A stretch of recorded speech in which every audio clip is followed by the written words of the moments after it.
Coffee Break Italian, Season 3, Episode 26. Buongiorno a tutti, benvenuti a Coffee Break Italian. Io sono Mark. Salve a tutti, e io sono Francesca. Come stai, Francesca? Benissimo, Mark, grazie mille. E tu, come stai? Tutto bene e con voglia di cominciare la lezione di oggi. Sì, sono contenta. Hai studiato il congiuntivo? Sì, un po'. Ho provato a usare il congiuntivo nelle conversazioni di ogni giorno. Sì, ogni dì sembra molto intellettuale, molto all'antica. Sì, i medici usano la parola di. Sì, ad esempio, prendi questo antibiotico 2 volte al dì. Wow, questo non sapevo, ma non si usa molto. No, a volte però diciamo anche buon dì. Buon dì, certo. Sì. Okay. What are we talking about today on Coffee Break Italian, Season 3, Episode 26?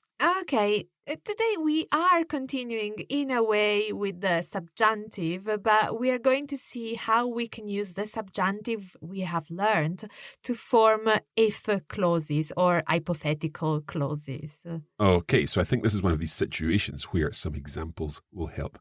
Allora, bando alle ciance? Sì, diamo inizio alle danze.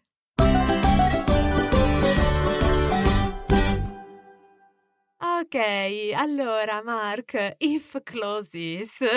Yeah, if we listen a little more to some examples, then perhaps we will understand. Oh, is this an if clause in English? I think so. That's a good start. Okay, so what are if clauses? If clauses, as I said in the introduction, are clauses, sentences that we use to make hypotheses. Okay, and there are different types of these if clauses, yeah? Yes, because it depends on the scenario, the situation, and how possible something is, how likely something is to happen or not. Okay, let's look then at the first type of if clause. Okay, first of all, we should mention that the magic word here is se. Se, of course, meaning if.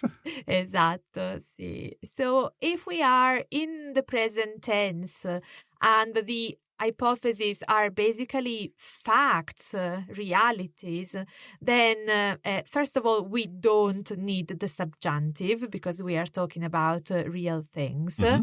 And we just use the indicative or at times the imperative if we want to give a command or an order. Let's see some examples? Yeah, okay. Ad esempio, se piove, ti bagni. Okay, so thinking about this in English, if it's raining, ti bagni, bagnarsi, you get wet. Sì, so this is a fact, a truth, it's like scientific. Purtroppo. Sì, soprattutto in Scozia. Oppure, se piove, prendi l'ombrello. Okay, so if it's raining, take the umbrella. So prendi being the imperative there. Sì, this is an order, so something that you must do. And as I said, we can also find the indicative in the future tense. Ad esempio, se pioverà, ti bagnerai. Or we can also mix the tenses. Se pioverà, ti bagni. So they were saying if it will be raining, if it's raining later on, mm-hmm. ti bagnerai, you will get wet. Sì. Or you get wet. Sì, because as our listeners know, in Italian it's quite common to use the simple present with an idea of future. So it's not really necessary to use the future if we don't want to. Okay. I always kind of think of these if clauses a little bit like a seesaw. When you've got the if with the one tense on one side balanced up with another tense on the other side. So here on the two sides of our seesaw, we've got the indicative of the present or the future, and on the opposite side, we've got an indicative or an imperative balancing up. Sí. Okay, that's a nice image. So what about another type? Well, in the second type is where we start seeing the subjunctive making an appearance. Okay. Because in this type of hypothetical clauses, we are talking about situations, events, which probably are not very likely to happen, to come true. There is still the possibility, but very often they are unlikely to happen. Okay. But what we are describing here is happening in the present, in the now.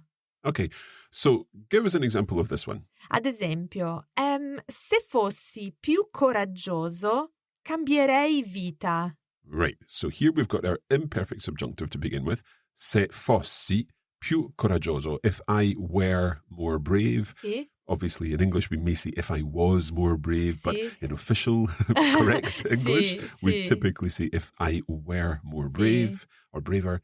Cambierei vita. So cambierei, a conditional there. It's the conditional, molto so bene. I would change my life. I would do something different with my life. Esatto. So we are talking about the present, like if I were braver now, but we are using the imperfect subjunctive to convey the idea that I'm not brave just now. Mm-hmm. In the same way, we use the imperfect subjunctive with magari, if you remember, Mark. Yeah. Okay, so let's look at another example. For example, if I said, if I won the lottery, I would move to Australia. Okay, that's a good sentence. Se vincessi la lotteria, mi trasferirei in Australia. So again, imagining your seesaw, we've got two sides of the seesaw. The first side is the imperfect subjunctive here, se vincessi la lotteria. And then the other side, we're using a conditional, balancing up. So the imperfect subjunctive balances with a conditional. And we can, we'll just translate that second part. So mi trasferirei, conditional, in Australia.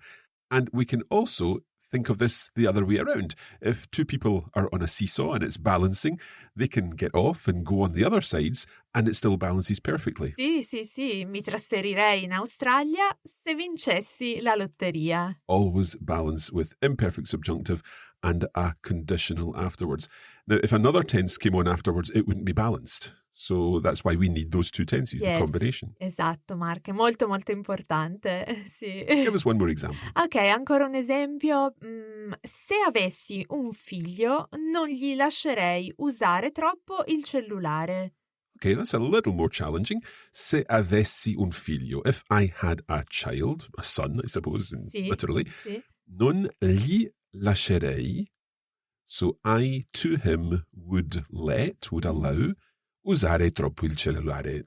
I would not allow him to use too much the cell phone, the mobile phone. Esatto, sì. So Okay. this is the idea of the second type. As we can see, these hypotheses are not true yet, but there is like somehow the chance that some of them could still happen. I can still win the lottery and move to Australia. So at times there is still the possibility for some of these ideas to come true. But for the moment, they don't. They don't. Tell me, Francesca, do you play the lottery? At times in Italy, I do that. Here in Scotland, I'm not really used to that. Yeah. But in Italy, I like to buy a wee gratta e vinci. Okay. Like a scratch card. Sì. I think the funny thing is when I'll always say if I won the lottery, but I don't really play the lottery, so I'm never going to move to Australia. Chissà. Chissà. Okay, let's look at our third type of se clause. Okay, the third type, first of all, refers to the past. So we are making hypotheses, but referred to the past. So in this case, what we are expressing cannot come true anymore. Mm-hmm. So at times it's a bit sad. Okay. So this is the sad one. Let's see an example. Ok. Se fossi stato più attento, non avrei commesso quell'errore. Lovely. Now, what we're going to do is see this again and see if our listeners can identify which tenses are on each side of the seesaw. Listen again.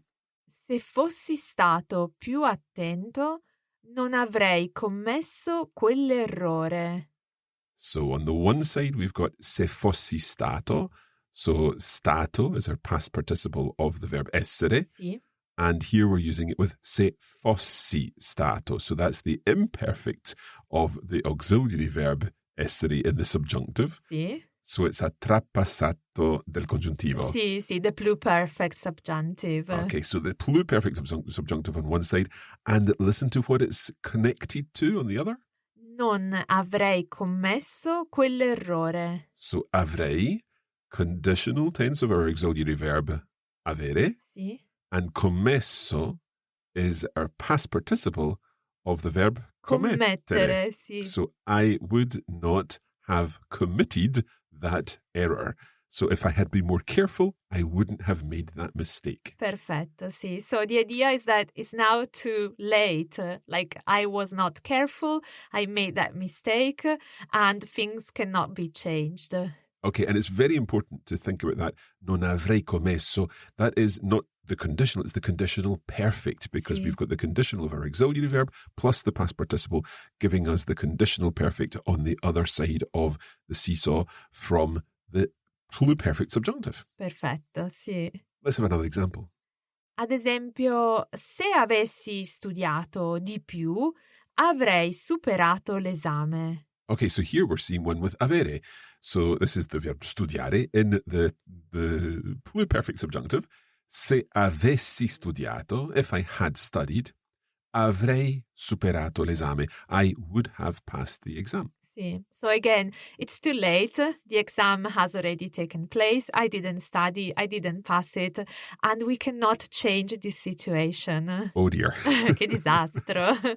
So let's think about this a little more, because we can also make either side of the seesaw negative. Sì. So for example, if I hadn't studied, I wouldn't have passed the exam. Se non avessi studiato, non avrei superato l'esame. Sì, perfetto. Okay, Francesca, is there anything else that we need to know about all of these se clauses? Are there other ones? No, but at times there is like a type which we can describe as a mixed.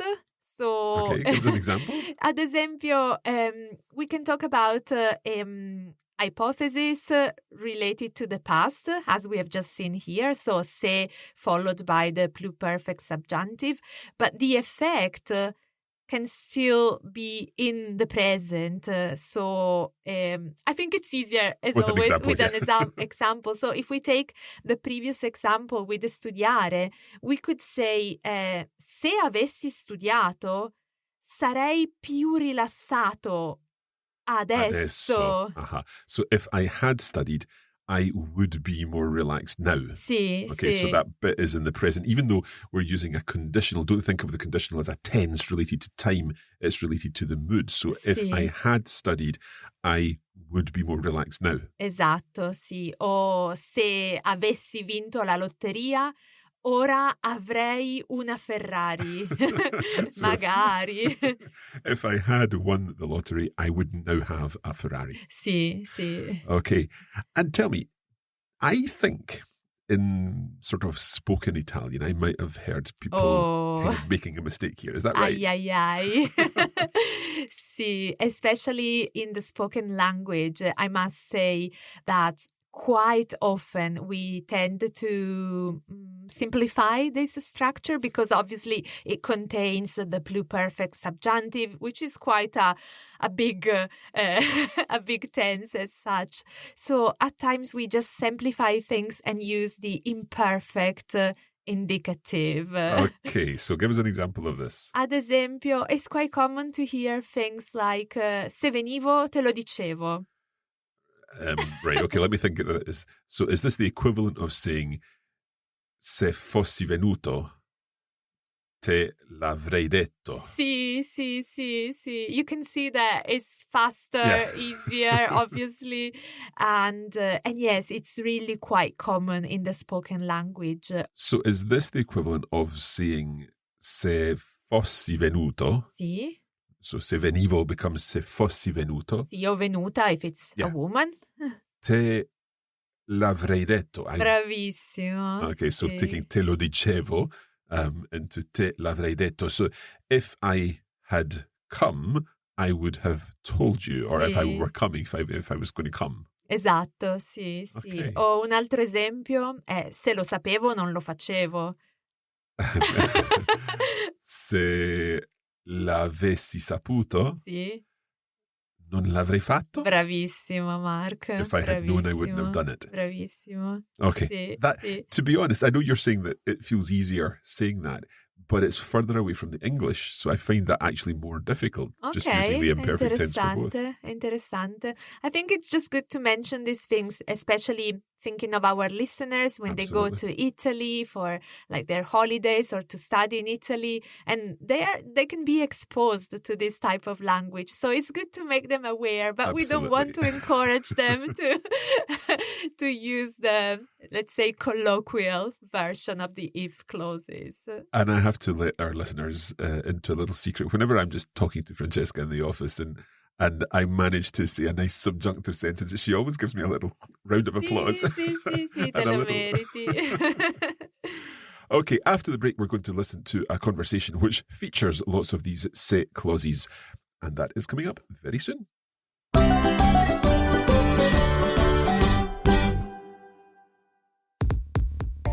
In addition to the podcast version of Coffee Break Italian Season 3, we are also putting together a full course on the Coffee Break Academy, where you'll be able to access bonus materials to help you make even better progress with your Italian. That's right. Not only will you be able to enjoy an ad-free audio version of each lesson, we'll also provide a bonus episode in which we'll go through every detail of the dialogues, and a third episode for each lesson in which Francesca will be testing us with some translation challenges based on the lesson topic. Of course, there are comprehensive notes and a video version of each lesson too. Visit coffeebreakitalian.com and follow the links for Season 3 there.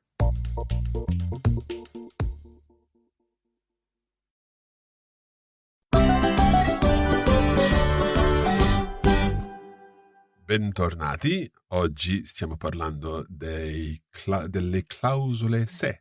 Sì, delle frasi ipotetiche. That's better, yeah. So hypothetical phrases. Sì. We're going to listen to a conversation. Tell us a little about this conversation now. Okay, we are talking again about jobs, employment, but in a different context in this episode. We see two friends, Michele and Giada, in a cafe. And they're just meeting for a catch-up. But Michele is a bit worried because he might be losing his job and he's already looking for a new one. And Giada is a good friend. She's been very, very supportive. And she even suggests that they buy a lottery ticket together. Funny, you should mention that. Sì, che coincidenza, vero? So they start dreaming about the things that they could do if they win the lottery. Let's have a listen to the conversation now.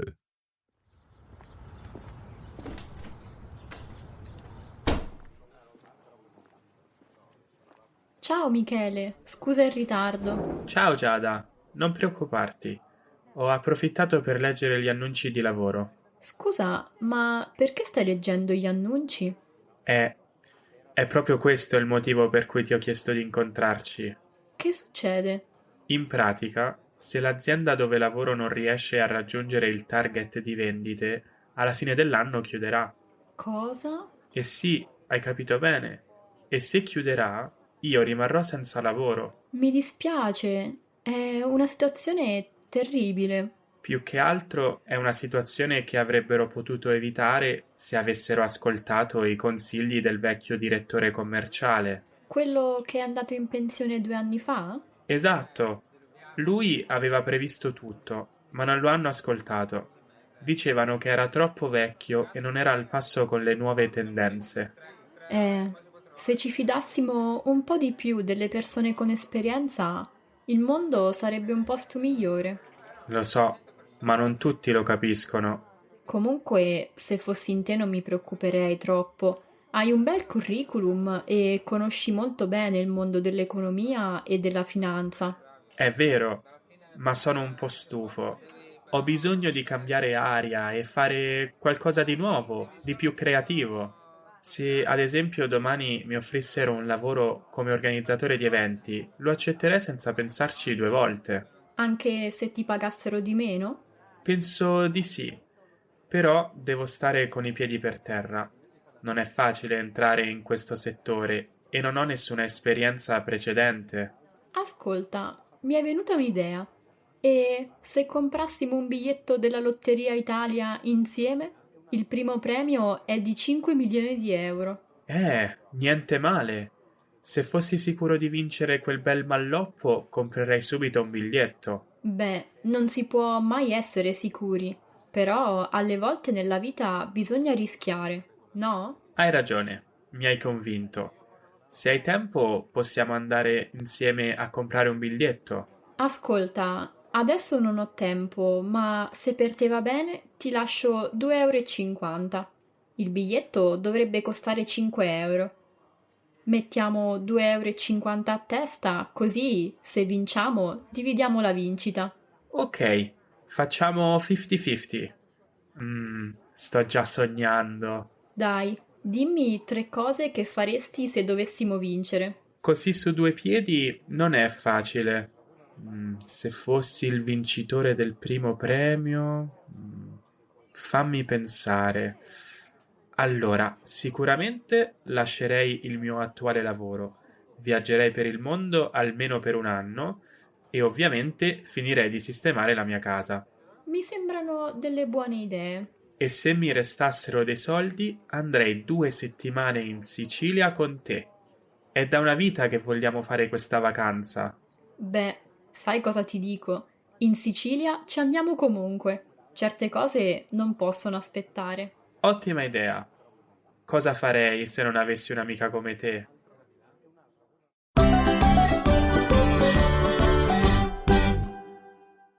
Che bella conversazione. Ti è piaciuta? Sì. And I thought it was so interesting the way they just happened to use all these se clauses. Isn't it wonderful? Sì, è incredibile. Non so come sia possibile tutto ciò. Obviously, we'll go through that conversation in its entirety in the bonus episode. But for now, let us take a look at roughly what went on in the conversation. Okay, va bene.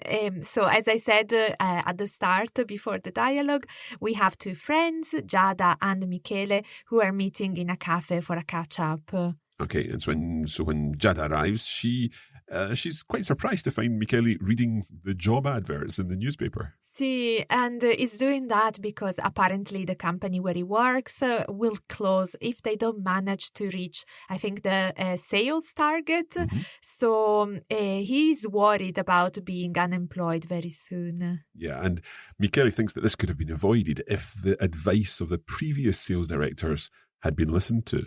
See, and Giada agrees with what he says, and she says that companies should trust, they should trust more senior employees, people with a lot of experience. But she's also trying to reassure her friend as well. Yeah, she thinks that Michele has a great CV and a good knowledge of economics and finance. Wow. But Michele fancies some sort of a change of career, I think. So he doesn't want to stay in the field of economics and finance anymore. And for example, he would be happy to accept a job as an organizer of events if he were to be offered one, even with a lower salary. Yeah, and then Giada comes up with the suggestion that they both buy a lottery ticket together because the first prize is worth 5 million euros. Wow, niente male. Niente male. So Michele would buy a ticket only if he were sure to win. But Giada says that he cannot be sure and they just need to take the chance to take the risk. Yeah, so Michele suggests then that they go and buy the ticket together, but unfortunately Giada has no time. So instead she gives him half the money and he'll buy it himself. And then at this point she very handily asks what Michele would do if he were to win. See, and I think he has quite clear ideas. He would, first of all, quit his current job. He would travel the world for a year and he would finish refurbishing his house. And he also suggests that he would go to Sicily with Giada with the remaining money. See, but Giada suggests that, you know what, they should just go to Sicily anyway, even if they don't win the lottery. And Michele ends the conversation saying that he wouldn't know what to do if he didn't have a friend like Giada. Yeah, she seems like a very good friend.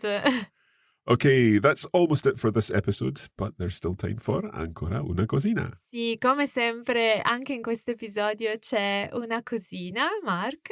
E cos'è la cosina di oggi? Oh, cos'è la cosina? Ok, la cosina di oggi, di questo episodio, is linked to something that Giada said when talking to Michele, and in particular when she was saying that in life at times you just have to chance it, you just have to run risks. Yeah. So our cosina then is? In italiano diciamo chi non risica non rosica. So I think we've come across this at some point before. Let's look at what these words actually mean. Okay, this is a lovely phrase, expression. I really like the r and s sound in it. And it means those who don't want to run risks, they cannot obtain anything. So the second verb there, rosicare? Rosicare, sì. Rosicare significa to know, but know as in G-N-A-W. Yeah. And you can actually hear the sound. So literally, who doesn't risk doesn't know. Sì, that's but the idea. In English, we would say nothing ventured, nothing gained. Sì, molto più pratico in inglese. Sì. And I should also say that risicare is the more Tuscan version for the Italian rischiare. Right. Rischiare. Good. So you wouldn't say chi non rischia, non rosica. No, I think we would all say chi non risica non rosica, and because risica and rosica are so similar, so there are just only a couple of vowels that are different. So it sounds, the sound effect it creates is really nice. Absolutely. Ok. Allora, Francesca, vuoi dire ancora qualcosa ai nostri ascoltatori? Voglio dire, cosa posso dire? Se avete capito le frasi ipotetiche, siete davvero bravi. E ovviamente, se avete delle domande, potete scriverci. Sì, come sempre, siamo felici di rispondere alle vostre domande. Allora, è tutto per oggi, grazie mille e alla prossima. Alla prossima, ciao ciao.